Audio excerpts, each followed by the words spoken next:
Nominate the youth sports volunteer that you know for the Hercules Hero of the Week. Submit your nomination at kslsports.com/contest. Listen every Thursday afternoon to JJ and Alex for the winner. Help us celebrate the efforts of those volunteers making an impact with the Hercules Hero of the Week, sponsored by Hercules First Federal Credit Union and Beehive Meals. Football Friday. Peace, love, and Utes. Peace, love, and Utes? Peace, love, and Utes. Is it peace, loving Utes or peace, love and Utes? A-N-D? It's the symbol. Ampersand. Ampersand, yes. Okay. All right. Because I'm glad that he has that. A graduate of Utah and, he has it in caps, the Ohio State University. Okay, I don't like him. And he's got clat, death, taxes, Utah football. There's actually a GIF. Awesome. Unless he just made it. I was going to say, did he I wonder if make he that just up? made it. Yeah. That seems like a lot of work. I'll find it. I'm not interested in making stuff. Klatt does love himself some Utah football. Yeah. And I'm a Joel Klatt fan.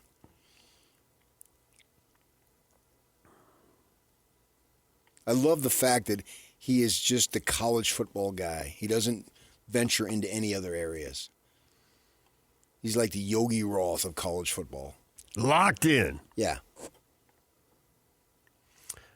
Seth says death taxes in Utah losing bowl games.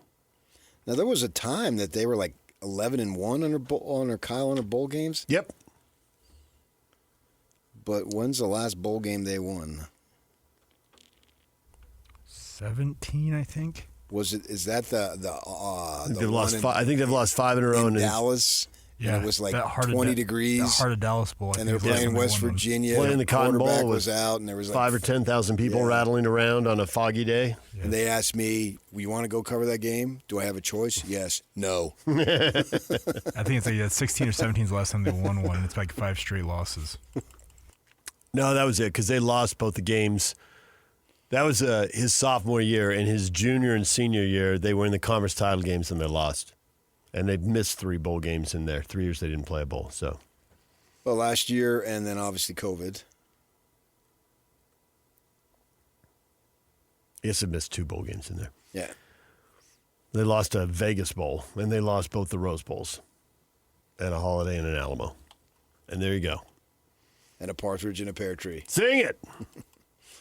Well, I'll go across the street, across the hall here, FM 100. Playing Christmas 100, music any day now. That's right. We got another question, by the way, if you want to pick winners this weekend. Who wins this week? Utah and BYU. The local sweep, 42% of the vote. Texas Tech and BYU, 39% of the vote. Yeah, I don't think it's going to be a walk in the park for the Cougars. This quarterback is good. You know, he's a senior. He's been around. And we've seen plenty of guys who play at this level who are really good quarterbacks because you can only have one guy play, right? So quarterbacks bounce around, so it's not a big deal, I don't think anyway, to drop down if it's you consider that down. Obviously, in just terms of rep and prestige, you would consider it down. But he's a good quarterback. He's thrown for almost 1,000 yards. His name Hauser. I like the kid. So when they talk about the defense being tested, yeah. And then everything for Grizzly Bear is a test. It just has to be. It's all new. Yeah. And included in that is, assuming he keeps passing these tests, well, how does he handle success? That's another test. Okay, you look at it that way. Yeah. You know, he's a freshman, right? Mm-hmm. And a couple of years ago, who won the Heisman? I think that was Jaden Daniels. Who was really good in the NFL last year as a rookie? I think that's Jalen Daniels, right? Mm-hmm. And Jaden Daniels. I don't want to call him Jaden or Jalen. That's Jaden. But go back to when he was a freshman. He comes into RES, and I think he was like 3 for 20 for 25 yards. Yes, it was a terrible, and it was a big deal at the time because he'd been here. He was recruited here. I think there are pictures of him in the stands at an SC game. There's all sorts of controversy with his and then he mother went there, and so when he came back in, send a message, blah, blah, blah, right? And he's a freshman. He wasn't prepared to play in that situation. Clearly, he figured some stuff out, and he transferred like most quarterbacks do. Yeah. But look what But even he he's did. still figuring stuff out. Now, how do you play through an injury in the NFL? So Grizzly Bear Bachmeyer is a freshman, and let's see what his development is. I don't think that East Carolina's defense is going to be the Ute defense that year. I understand that. But still, freshman. And then they've got a senior quarterback who I think is good and would not surprise me if he's on an NFL roster somewhere next year. Greg Wrubell is clearly doing his pregame got prep. stats? Coming with stats? He does, but it goes right to what you said about. But you love stats. I do. Blake Harrell took over last year. The coach was fired. He was the interim. They won. 7-2. They took the interim off. He's 7-2. And Greg tweets out, ECU has recorded 400-plus yards of total offense in 8 of 9 games since the coaching change late last season. I can't believe Rubel has a tweet that has stats. I know. It's stunning, really. But that goes to the point of they've got a quarterback, they've got an offense. These guys have consistently performed. They have a whole offseason. The first 3 games, you prep for those 3 opponents in the offseason, really break down what they do, and they keep doing it. Oh, yeah. It going to be a ball game. Going to be a fight. The defense will be tested. Jay in the defense, as Kalani said in your last Cougar update, not Jay in the Americas. This magic moment, so different and so new, was like any other. It's Jay and the defense.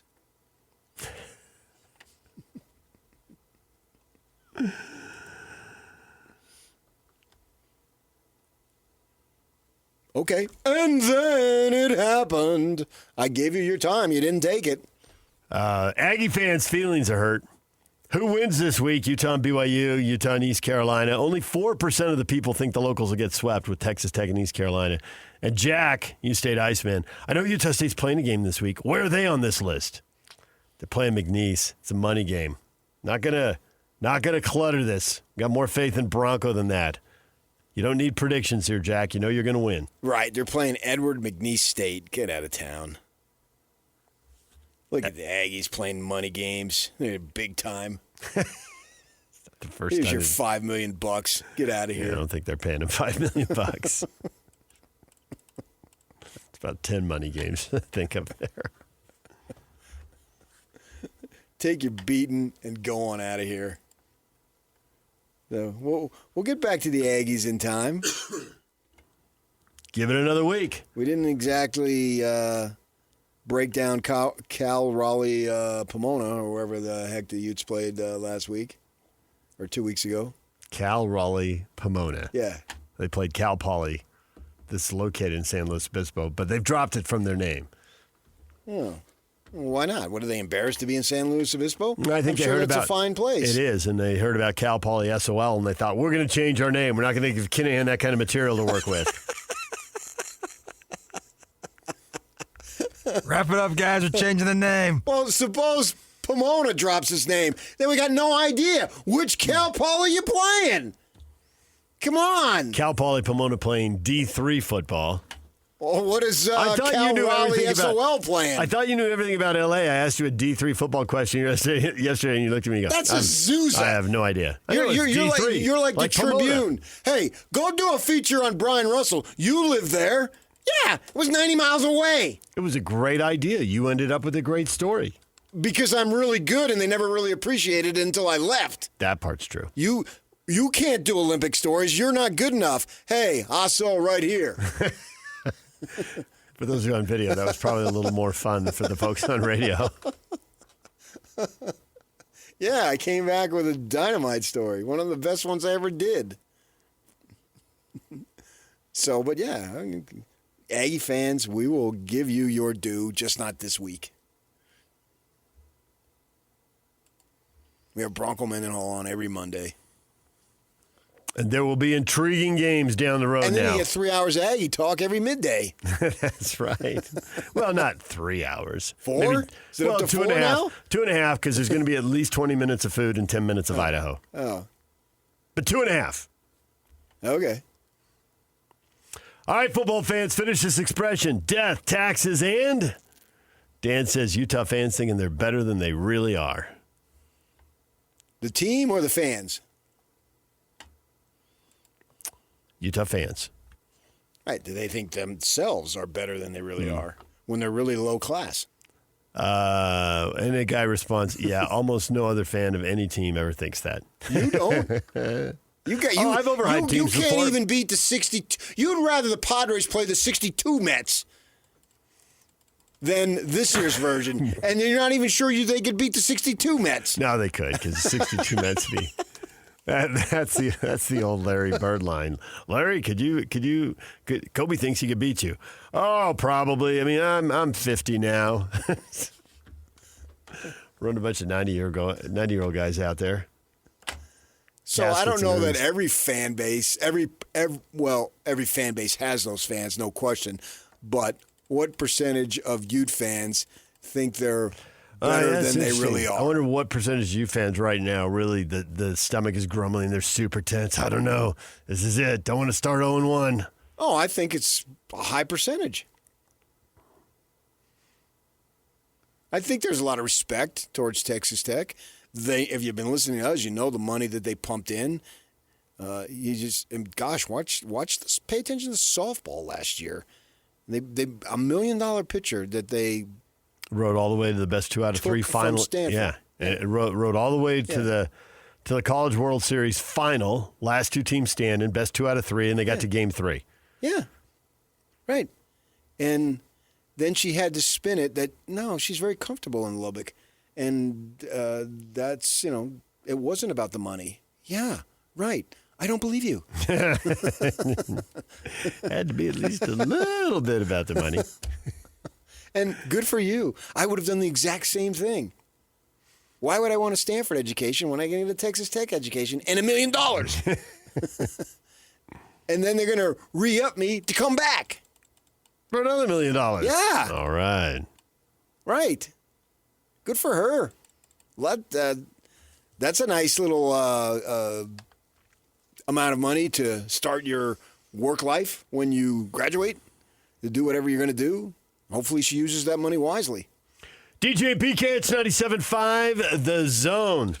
Get the lowdown from the big noon kickoff sportscaster and wagering expert, Chris the Bear Fallica. What does he expect from Utah and Texas Tech? That's coming up at 8:45. So, as normally when we do our NFL locks, we will do them next. Stay with us right here on The Zone.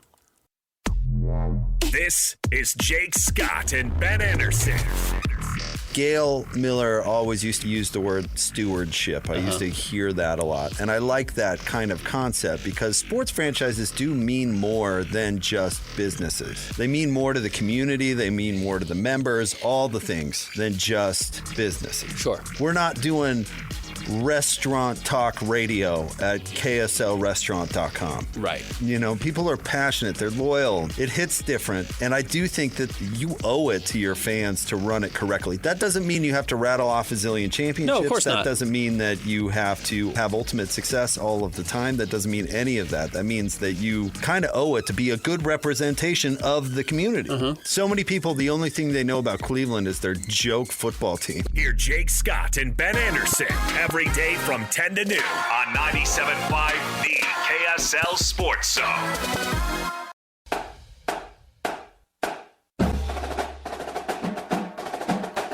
The Hercules First Federal Credit Union Salt Lake County High School Player of the Week this week is Mountain Ridge High School quarterback Jackson Hunt.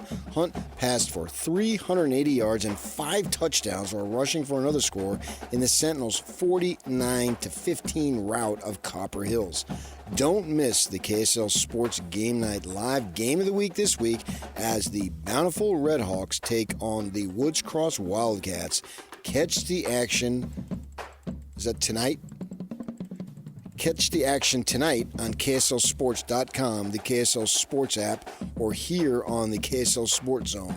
The Salt Lake County Player of the Week Award is proudly presented by the Hercules First Federal Credit Union. At Hercules, they're celebrating the everyday victories. Hercules First Federal Credit Union, growing stronger together. It is time for our NFL locks of the week. There are some possibilities out there. 2-0 Green Bay at 0-2 Cleveland. How you guys feeling about that? Want to use the Packers? You want to hold on to them for later in the season? The Pack, huh? To me, that is the most obvious one. But the 0-2 Jets are going to the 2-0 Bucks. A possibility. No question. But I still think I would go Green Bay 1. If you want to go that other one 2, that's fine. The 0-2 Saints. Yak rode them to victory already once this year. I have a feeling Yak's just going to go up and down the Saints. I'm not going Saints this week. Oh, you're not? They're in Seattle playing the Seahawks. You can't go them every week because they're in the Well, once they get back and play the second game of the division, yeah, you can't pick them. But picking their opponent is what he's saying. I know, but right, but you can't do that. Okay, how about the 0-2 Chiefs and the 0-2 Giants? To your point earlier in the show, you're not giving up on the Chiefs, and I think a lot of people feel that way. They got to get it going now. You can't go lose the Giants and drop to 0-3. There's got to be a certain amount of focus and desperation. Understood. Yeah, certainly. I mean, I would pick the Chiefs, but a Giants win wouldn't be the most shocking thing that I would see in this NFL season in this circumstance. I mean, they played the Cowboys tough right to the end. Wilson looked way better than he has been in recent years. Got anybody else you want to throw in there? I mean, Bills Dolphins was a possibility for you two last night. I'd already used Buffalo, so I couldn't use them. I had them beating the Jets in week 2, so I'm done. You can only take a team once here under our rules. Oh, let's see. You've got, I think Houston should beat Jacksonville. Jacksonville's actually favored in that game. I don't see it. I think Dallas should beat Chicago. I think Pittsburgh should beat New England. I can see those things happening. I think Minnesota should beat Cincinnati. Cincinnati going with the backup quarterback now. Right. Indy and Tennessee, how good are the Colts? I don't know how much to trust the Vikings offense. I trust the Vikings defense, although the Bengals still obviously have good wide receivers in that, but it just, offense is coming off a 6-point performance. But it's not about the Vikings. It's about the other team and the quarterback situation. But I get your point. That, for me, when I say... I get it. And the Bengals might only score 14 points, but maybe that wins a 14-10 game because the Vikings can't score either. Maybe so. And I'm looking for a lock, so even though I get your point... Yeah, but you're not going to have a guaranteed lock, or else the Vegas casinos would be losing money. Well, and I get that, but I go with what you said right out of the gate. The Packers-Browns is one of the more enticing ones. When I was looking through this, the Packers-Browns was one of my 2 or 3 favorite games here. Well, for sure, them and Seattle have the biggest lines. Right. And the Saints going to play the Seahawks. The Saints look like they're a mess. But at the same time, they have the biggest lines, and it's only a touchdown. I know. And the Chiefs-Giants. Because I really do think, to your point, don't count the Chiefs out. Do I think they're going to win the Super Bowl? No. Do I think they're going to go? No. Do I think they're going to win the division? No. I think that off the seasons they were coming off of, I could see them finishing behind both the Chargers and the Broncos. Now, we'll see. Maybe I'm too high on Denver. Maybe that's a bad call.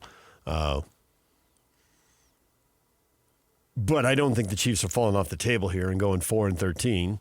They're going to win some games here. They're probably going to get in. They're going to have a winning record. They're going to be in the playoffs. All right, then go with them and don't go with Green Bay. That's what I'm tempted to do. You're going to go Green Bay.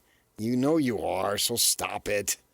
You are too. You're going Green Bay. No, you are. I was actually leaning towards the Chiefs. You're not. I have some logic. I have some logic to this. Of course you do. We have a whole segment here. To put on a pair of pants, you have to logic it out. Right foot first. Which socks you're going to wear today? You're going to logic it out. Same ones I wore yesterday. You have some logic to it. That's kind of gross. Who are you going with? Who are you going with? You going with the Packers? I'm going to go with the Chiefs. No, you're not. Okay, I'm going to go with the Chiefs.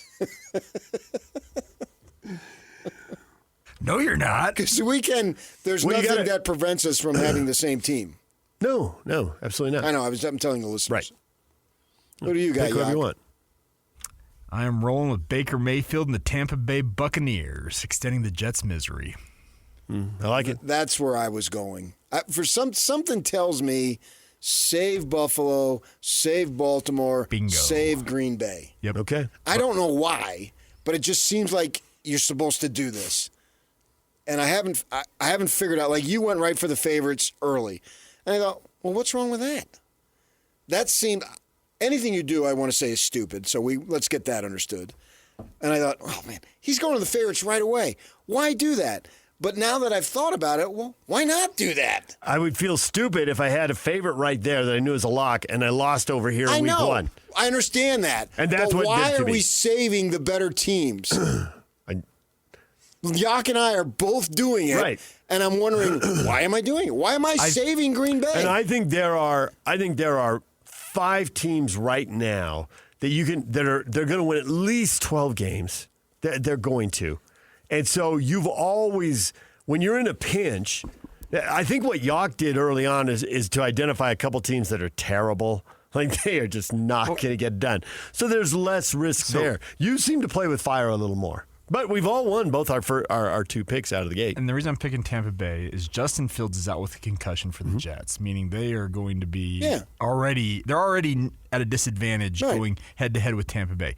Do I necessarily believe in Tampa Bay as the season progresses? That's TBD on how things progress. No, but it's this week. But it's to a degree in that And I like division. Baker I'll bet Mayfield. you're picking them to win that division. Yeah, I mean, the NFC South, absolutely. Saints, Falcons, Panthers. You're not picking the Panthers, and you're not picking the Saints. Yeah. So unless you think Atlanta's going to have a breakout year, but you've got Tampa to win 10 games and win that division. To PK's point, you have to kind of weigh, okay, do I hold on to some of these higher-powered teams for later in the year? When you do get into that pinch where you're looking at a week like, oh, man, I got no idea. Okay, I'm going to bank on Buffalo this week. That's what I'm doing, too. Yeah. So And that's why I was going to go Tampa. Yeah, I'm rolling Tampa. All right. And I like Mayfield. I like his feistiness. I And like him getting And we're all hurt, picking and we're writhing picking on the ground. And what we're really doing is we're all picking against the New York teams because we think they're terrible. No, I'm not picking Not against the necessarily. team. I'm Really? picking for the team.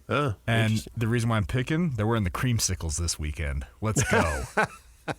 Because this is the NFL, They should have never man. gone away from those. These No, they teams, shouldn't the have, margin of but- victory is so small. Right. So Yeah, it's the three blowouts are 6.5, 7.5, and that's not, 7.5 those points. aren't blowouts. No. Tampa Bay at 6.5. And so the people who do this for a living are putting the things lower to entice you in. Well, they wouldn't be putting them lower to entice you in if they didn't think, wow, over the course of 17, 18 weeks, we will get more money by doing this. So there's a method to their reasoning. They're not just throwing stuff against the wall here. There is. I mean, they pour over this stuff. So you look at it and think, oh my gosh, the Giants are only a 6.5 point underdog, or the Chiefs. I'm gonna take the Giants all the way. But yet things happen, and there's a reason why they do this, and the money comes flowing into these sports books and these gambling things. This is literally $1 billion industry. Multi-billion-dollar industry. All right, DJ and PK, when we come back, speaking of that, Chris the Bear Fallica, he does all the prediction wagering stuff, working for Fox. So does he think this Utah-Texas Tech game is going to be high scoring? Does he think the line is right? Utes favored by 3.5. That's 3 points to the home team. Does he see the teams that evenly matched? We'll talk with him coming up next, and then Pablo Mastrone at 9 right here on The Zone. You've been listening to The Zone for decades. Yes! But now you can You've been listening to The Zone for decades. Yes!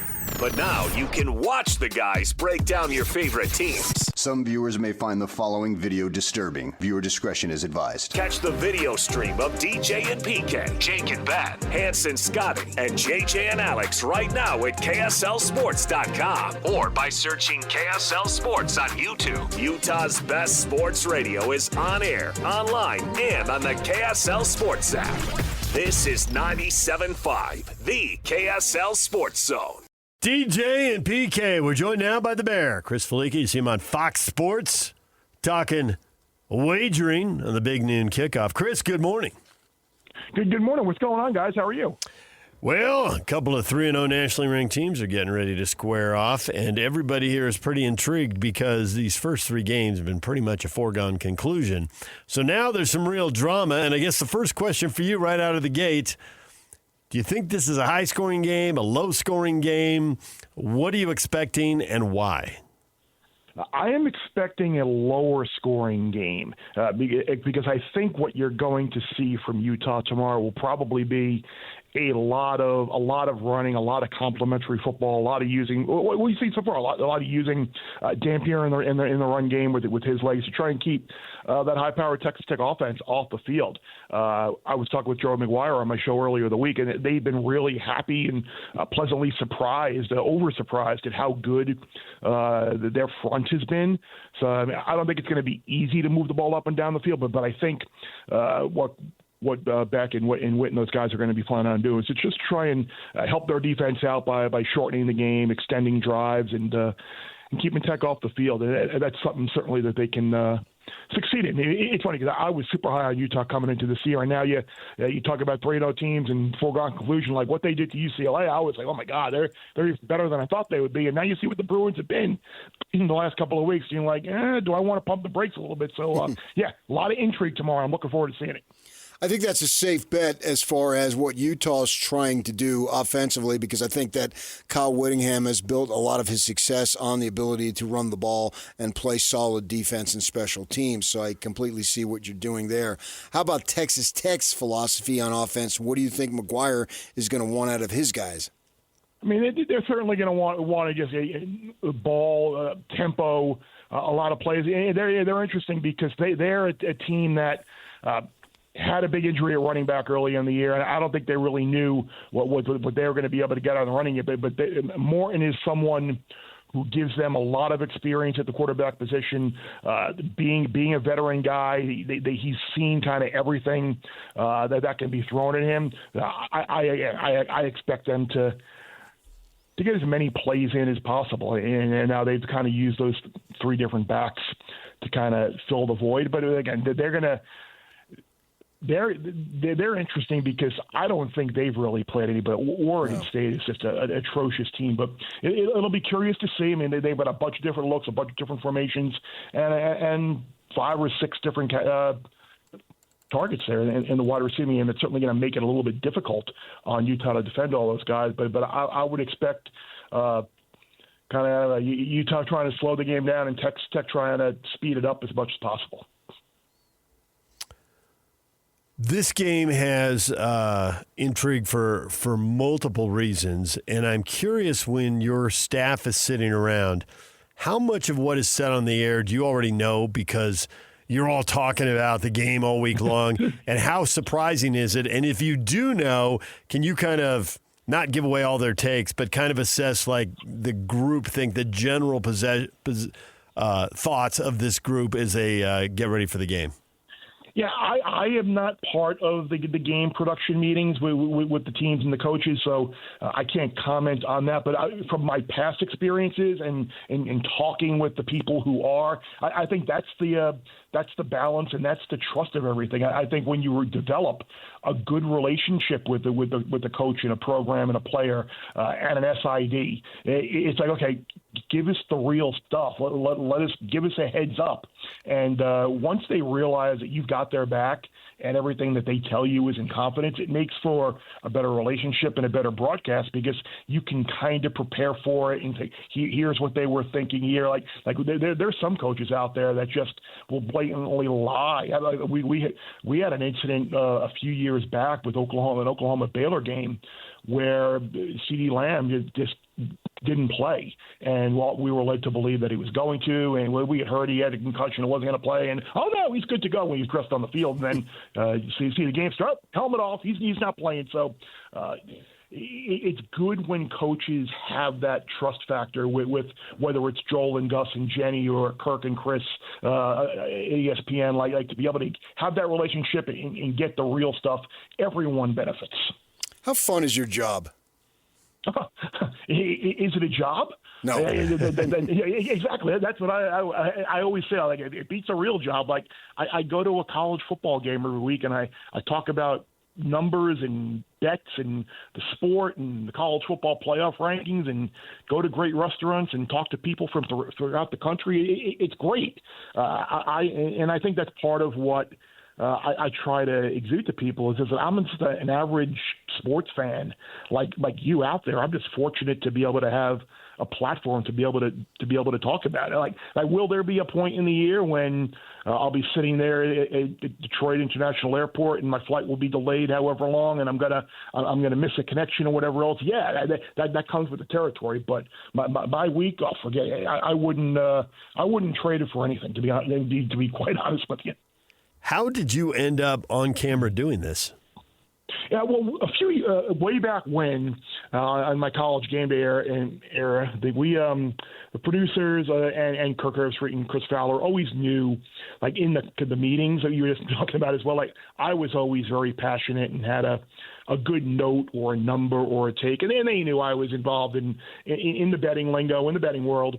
So they're like, we need to figure out a way to get this on the air, and it was before the betting became legalized throughout most of the country. And so we would mention some things about like closer than the experts think, obviously, expected to be the lowest scoring game of the day, as an underdog, blah, blah. And we didn't really want to, look, we're not naive. I mean, we know people throughout the country were making bets. And then when PATSA came in and repealed a lot of those laws and states started legalizing it, we're like, okay, now we can go in, and we created a little device with the board for me to pick some games, and they were like, look, just do you, be what you are in the meeting, and we know you're going to present it in a great way, and that's what wound up happening. Put a little GoPro camera in front of me, look at the guys, and that was the great part about it, was because people always ask me like, oh, were you nervous when you? No, because I don't even see this little camera in front of me. It's like I'm looking at the guys on the set.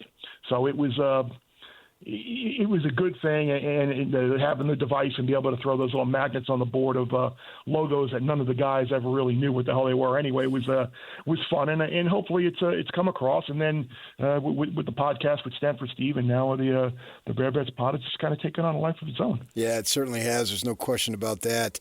Do guys like you, when you're involved in this, do you have to have a nickname? It helps. It certainly helps. It helps create that little buzz, that little aura, and that's something that I was bringing up in the last month or 6 weeks or so when all of the Lee Corso tributes came about, because he's the one that gave me the nickname Bear. Oh, he did? Kirk Herbstreit and I were having brunch one morning, and Lee comes walking in from his morning walk, and he comes and stops and says hi to Kirk and myself and looks at the table. He looks at Kirk, and he looks at the table, and he looks at me again, and he just says, look at you, Fallica. You're just like a big bear. You eat, you sleep, you poop. Oh, he didn't say poop. And then you take a nap and you do it all over again. You're like a big bear.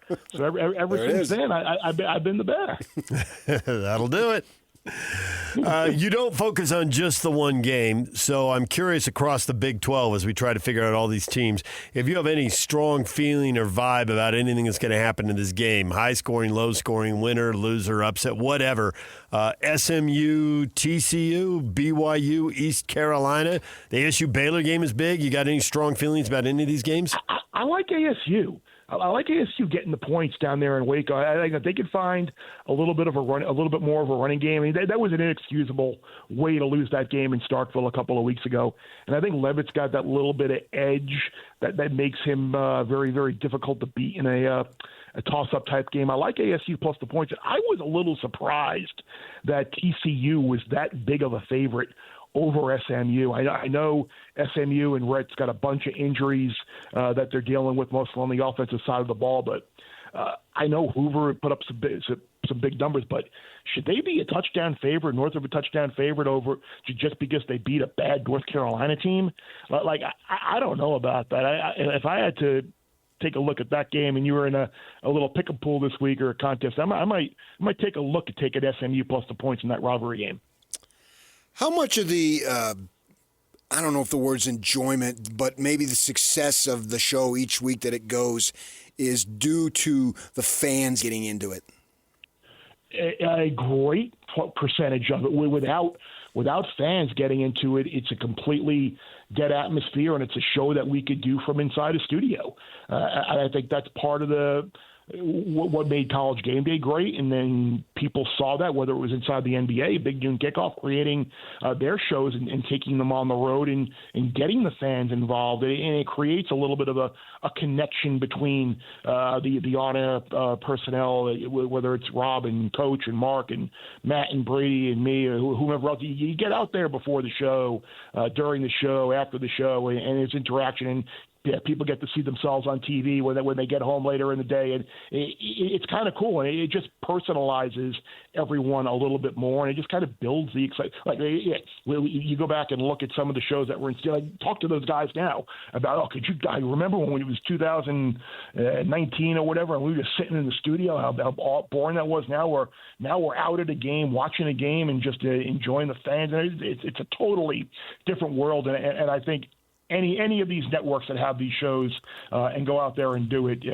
they'll tell you the same thing. Being on the road and getting involved with the people and being in a game, nothing's better than that. Fan bases really want to, be in the spotlight, and we know that, most of the people live in the Eastern and Central time zone. There's way more population. Plus, these shows are so early when you go west. Is there ever a little fear of going west and wondering if people are going to show up because it is so early in the morning? I think I will answer it in two ways. There was, for quite some time, I'm going all the way back to College Game Day. There was a little bit of a concern about that.